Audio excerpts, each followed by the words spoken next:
All right, welcome Dr. Indana to the Doc Talks show with Ira. I'm so glad that you decided to join the show. Really, it's an honor. So, without further ado, I will begin the interview. All good? Yeah, thank you. Okay. Thank you for inviting me to the show.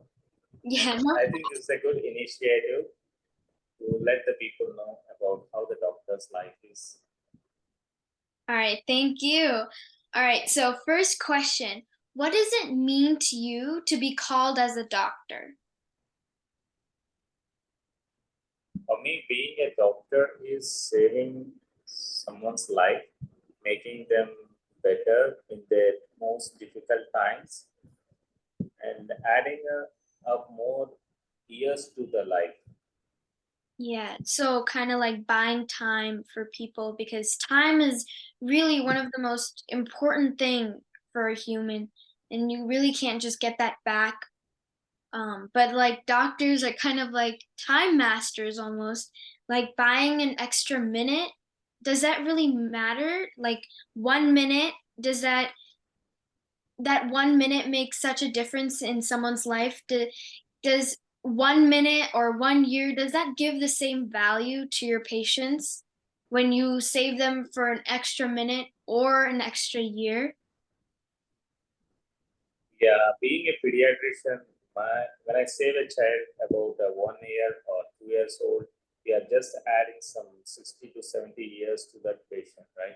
Yeah. So that's the most important thing what I'm doing in my job. Yeah, no, that's amazing. Um, so, every doctor has a calling at one point of time. It's not just like you wake up and decide to become a doctor. I mean, certainly there might be cases like that, but in most cases, there's always a calling to be a doctor. So did you ever experience that calling, or what was your calling if you ever experienced one? Yeah, I was always wanted to help people around me. So being a doctor is the best thing we can do.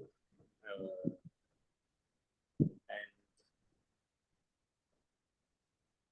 that's it. Okay. Um, so then was there like a specific incident that happened that really motivated you into becoming a doctor? Was it like an incident, or was it like slow and gradual like changes that happened throughout your life that really pushed you into becoming a medical professional? Yeah, it's not a sudden incident that happened. It's a gradual thing for me. Uh, I saw my father used to practice medicine. I grew up seeing him. So slowly I was like, I also want to be a doctor and I want to save a lot of people around me. And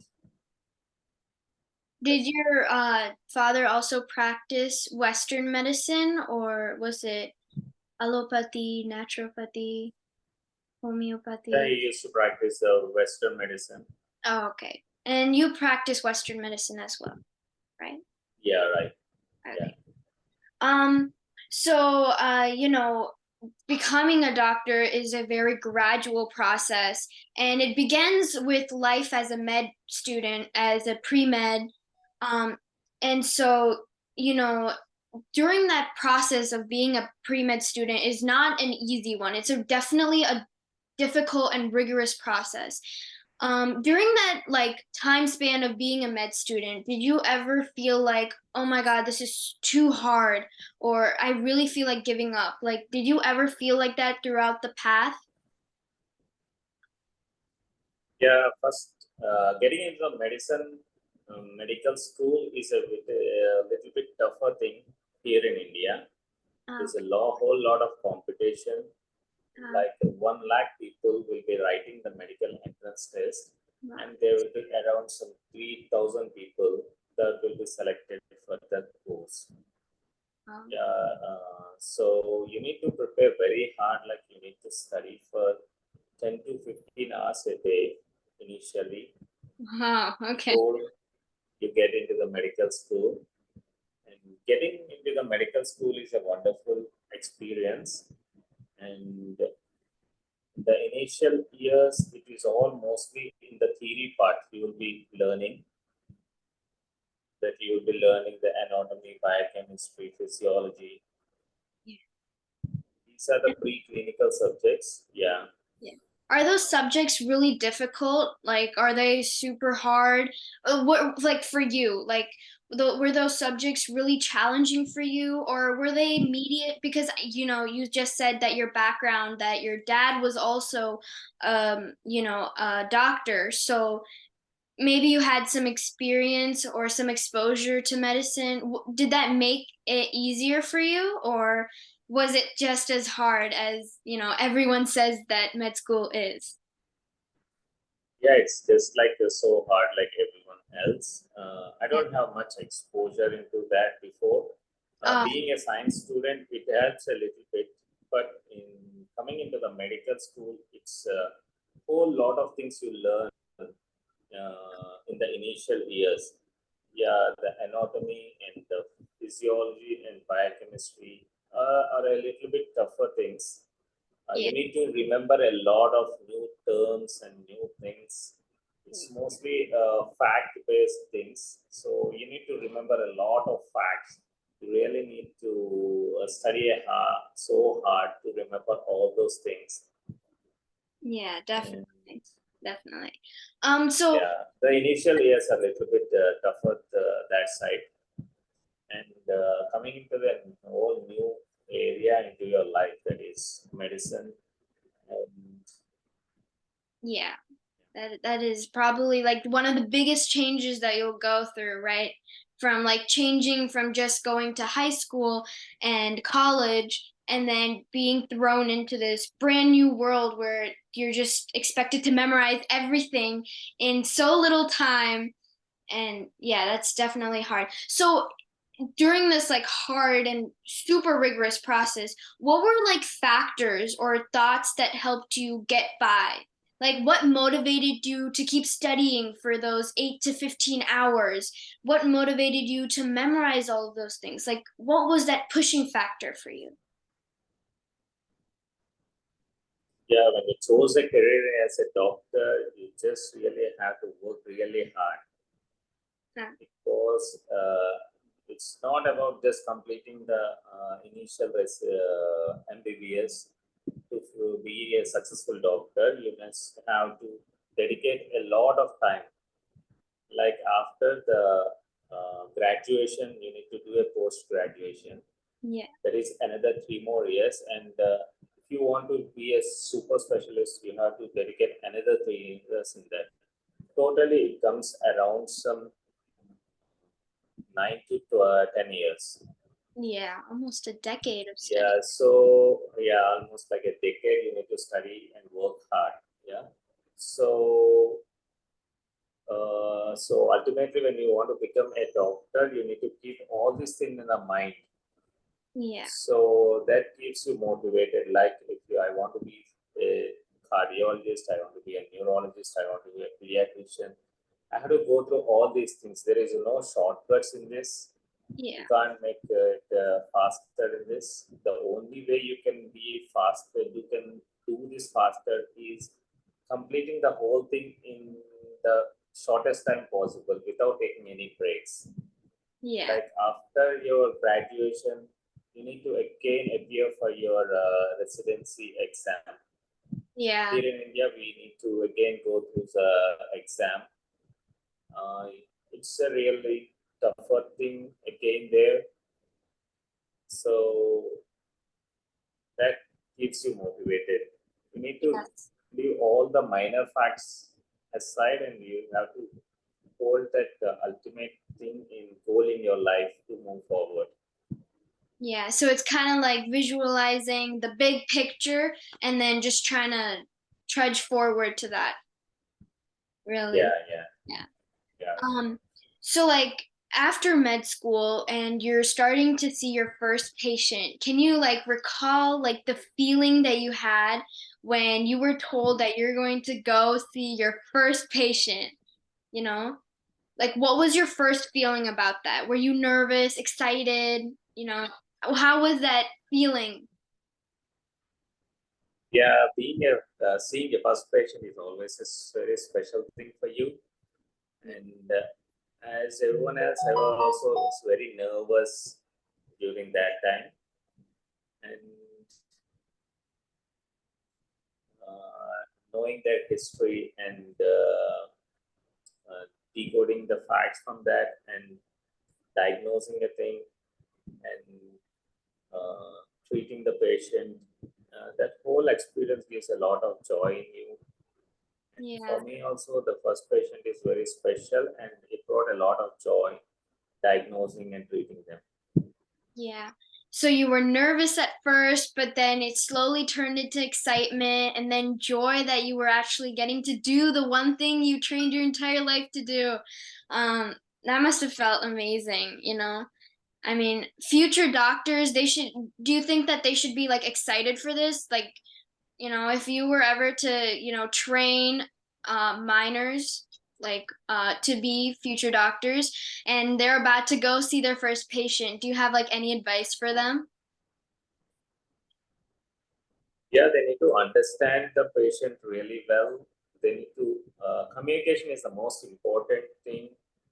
And, Uh, they need to develop the good communication skills to how to talk with the patient and get a data from them that points towards the diagnosis and explaining the things to them, what to do and what not to do.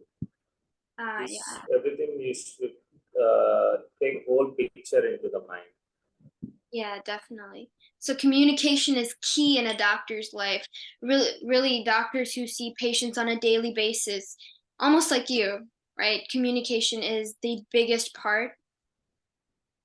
Yeah, Yeah, communication is the biggest part. Yeah. yeah. So, after residency, you're starting to really hone in on your specialization. So, why pediatrics? Why did you really decide to do pediatrics? Well, why were you so drawn to it? I somehow like the treating the children. Mm.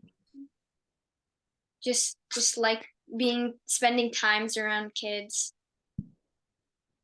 Not like that. I was somehow attracted towards treating the children during my internship time. Internship time, yeah. Yeah, So, do you have like a personal philosophy when treating patients?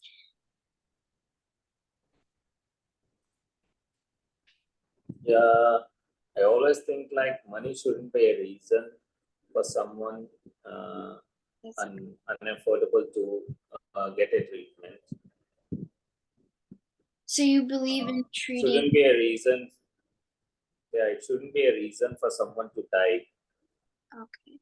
Yeah. So I was always thinking like it should be affordable for everyone, and I should, yeah, Okay. So is that how you run your clinics as well? You aim to help everybody you can? yeah. I run my clinic in the rural side in the daytime, and I practice in a hospital in the evening time. Oh, Where in the morning time I see a daily routine cases and oh, not so sick children. yeah. Uh, Yeah, there are all kinds of people come to me every day. Like they are from very poor people to some middle class people. So I want to help them. And in the evening time, I see all the sick child. I see the patients in the NICU and the PICU with the sick kids. So my daily routine happens like that. Okay. That seems like a very rigorous, daily schedule, going through the clinic and then going to hospital, that's that's a lot of work. So how do you like approach different cases? Like as you said, you saw regular cases, but you also see sick patients. You know, you have a variety of different cases that you see every single day. And so how do you really approach them in diagnosing them? You know, you just met this kid and you need to diagnose them. How do you approach in those steps? Yeah, mostly treating the pediatric patients is we get the history from the mother. As a child can't say anything, whatever happens to him. Yes. The parents are the main thing that gives us the history about the complaints the child is facing. Yeah. And by diagnosing, the main thing is the history. We ask about the problems the child has, Mhm. and we inquire about his past history. Is there any medical um, past admissions or some admissions or any serious conditions? And after that, we check the child. That is, we examine the child. We go through the whole body from top to bottom, like head to foot examination, and we see the vitals and we see the systemic examinations regarding the different systems like respiratory system, cardiovascular system, abdominal, and central nervous system. We examine all those things, and with all the history and examination, we come to a probable diagnosis. Okay. And we, if required, we run some tests for them Mhm. that is actually needed to confirm the diagnosis. And with the diagnosis, we treat the children. Wow. Okay. So that's a you Yeah. go you know you start with history, then you go to examination, and then you start with the diagnosis. That's a really long step there, but you do that to every patient. So that's amazing. But when you come to really critical cases, you know, um, and you start and then after you diagnose them and you realize that this is such a critical case, how do you break that kind of news to the patient or their family? Like how do you break those types of news to Yeah, we explain the condition to the parents in their very simple language where how they can understand, and we give some really confidence to them that we can treat the children. And in the situations where we can't treat and we can't save the life of the child, them? we should be very empathetic to them, and we need to really give some support to them for the child, that the bad things that's happening to the child. So is that like kind of like an addition to your personal philosophy, like being able to support people? Like as a physician, you kind of hold the cards of, people's lives. And while you may not be able to control the condition, you definitely can offer that kind of support. And um, so I think it's like super important for um, physicians to offer that kind of support, and I think you think that that's super important too. And is that something that you would well, I think every physician should be able to support that kind of thing, right? Yeah. Yeah. And so what is like, maybe this is adding on, but what is one of the hardest parts about like being a pediatrician, you know? Being a pediatrician, the hardest part is you need to be always available for your patients. There will be like a lot of emergencies happening. Yeah, Yeah. child can get ill anytime in the day, so they might knock your door at any time, and you should be available for them at any moment. Yeah, definitely. Uh, Yeah.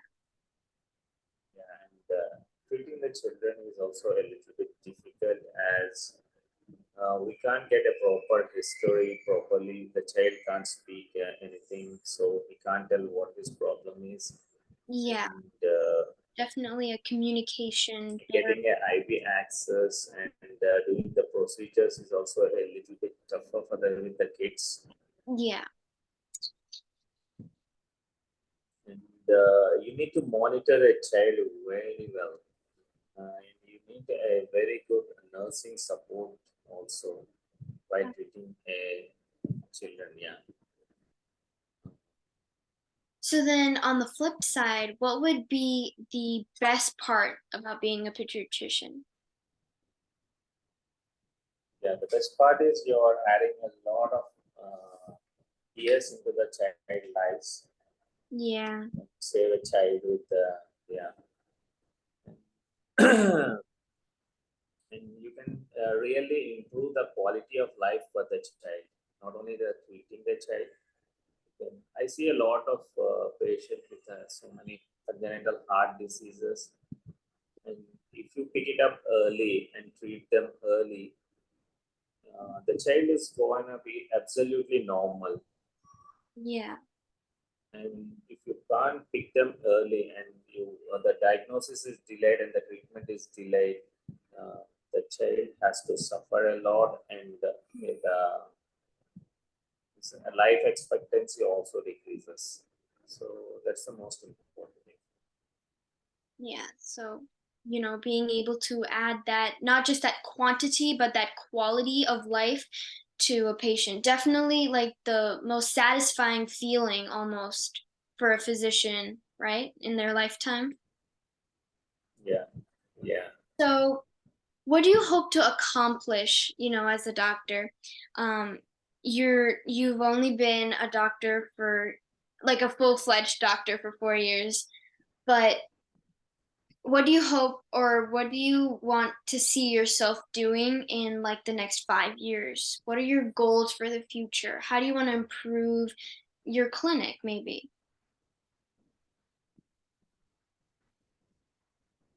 Um,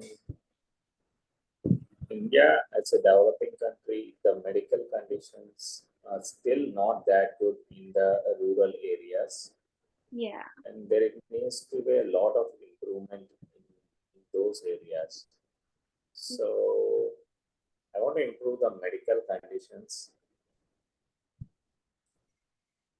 as a long-term goal. I want to expand the number of clinics I'm running Yeah.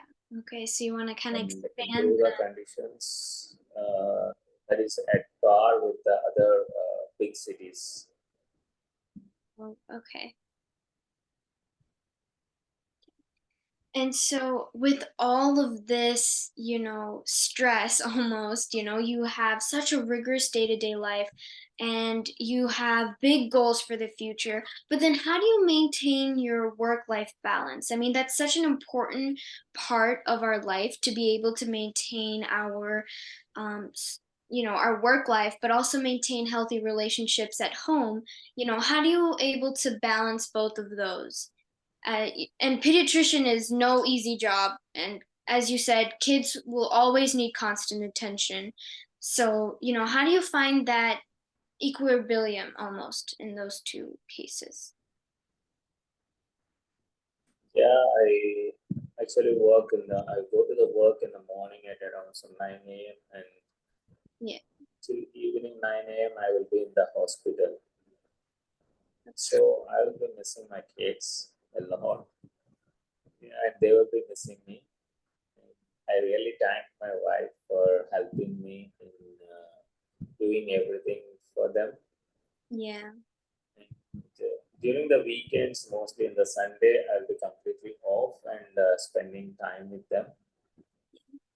So is And that one day going to be full quality time with with your kids, right?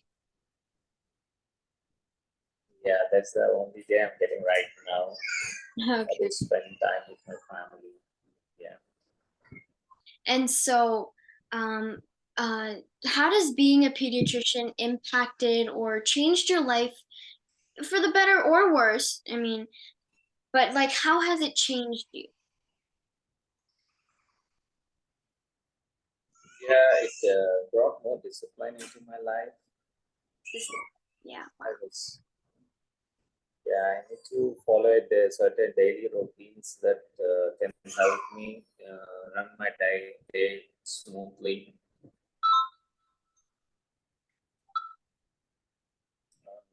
And I really need to work a lot. Like in between, we need to attend some conferences and get updated every time. And uh, yeah, that's So if you had to give advice in less than like 10 words for future med students or people who are looking forward to being a doctor in the future, what would those words be almost? yeah. Being a doctor really takes a lot of time in your life. So you just need to be prepared before entering the medical school that you need to dedicate a decade to getting into the profession, and after the finishing your medical school too, you need to work a lot of hours. Like it's not like a software kind of job where you can get Yeah. weekends off. At least for the people in India, I think the situation is different in the US. I think they'll fix the working hours there. But in Um, India, we don't get that. yeah. So dedication is key in the life of a doctor, Yeah, is what you say. And yeah, and everyone should, you always need to be empathetic and um, understand the sufferings of the patients yes. to be a successful doctor. Yeah, All right. Thank you so much, Dr. Indana. Truly amazing words that we heard from you today. Um, Honestly, we're so grateful that you came up on the show. So, once again, thank you so much. Um, thank yeah. you. Thank you. Thank you. All right. Bye.